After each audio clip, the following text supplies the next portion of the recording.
Hello crafters, and welcome back to Segura's Crafts.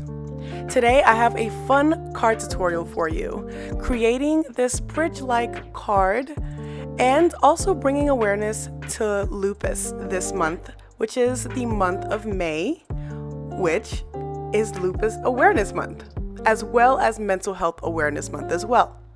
And I like how these two work hand in hand. So I chose to use the color purple for my card base and a mirror rainbow shimmer from my stash.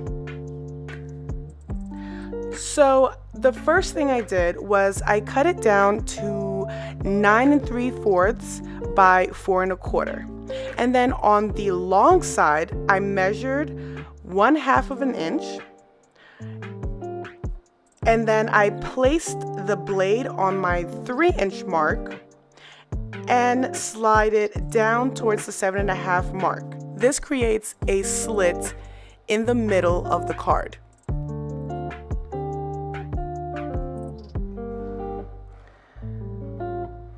From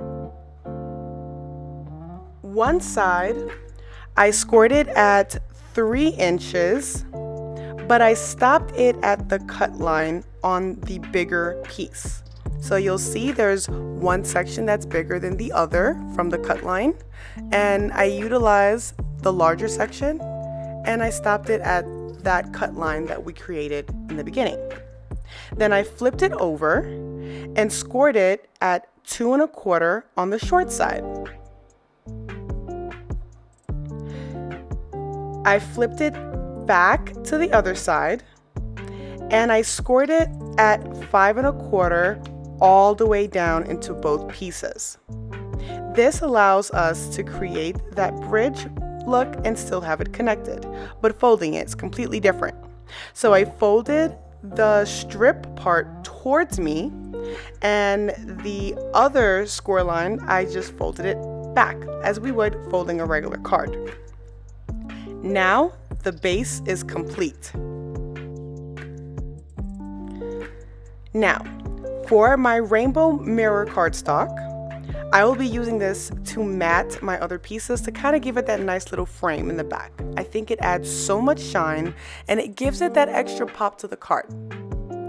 And so I cut 6 pieces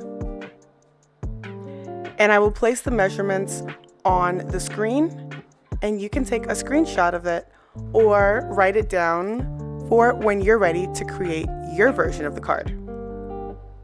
So with the mirror cardstock, I cut one piece at 1 3/4 by 3 3/4. I cut another piece at 2 1/2 by 3 3/4. And then I cut 2 pieces of 1 3/4 by 2 1/4.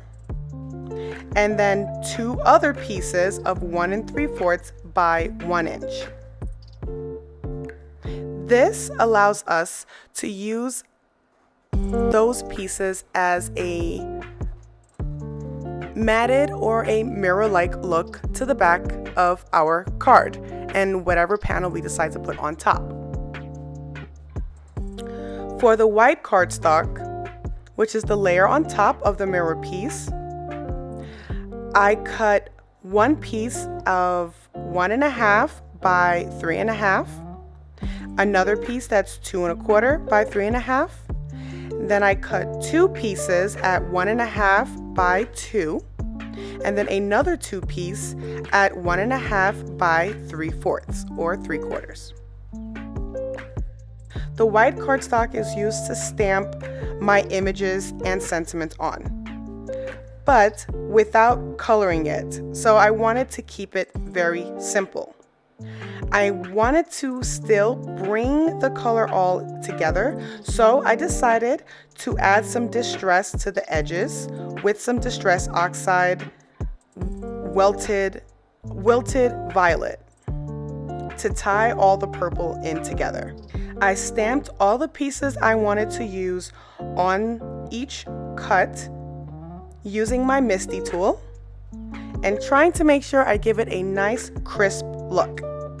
I then used liquid glue to allow some movement as I layered both pieces and tried to center it to the best of my abilities.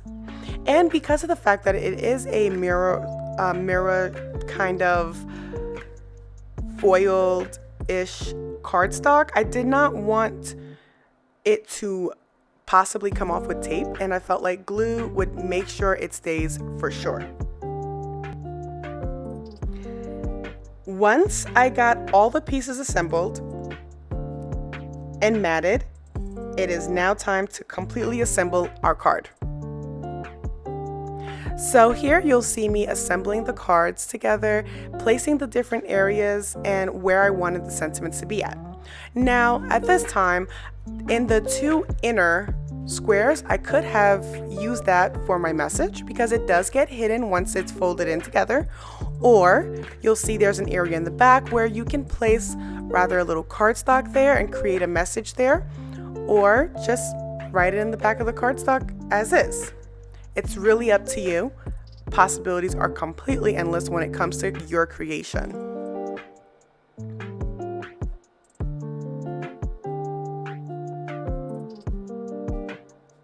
As hard as it was for me to try to create this card without coloring it, that was the hardest part. But otherwise, I loved how this came out, and kind of shows living proof that we do not have to color everything. Sometimes it's fine in black and white.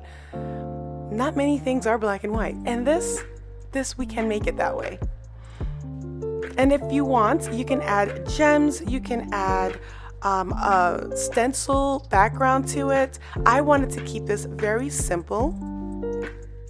Don't forget to follow us on our social media, which all the information will be located below in the description box. I thank you so much for being with me and for helping us spread awareness of lupus. Thanks for crafting with me today. Don't forget to like and subscribe and hit that bell for more mindful moments. And always remember, you are beautiful, you matter, and your life is the art of this world. See you next time.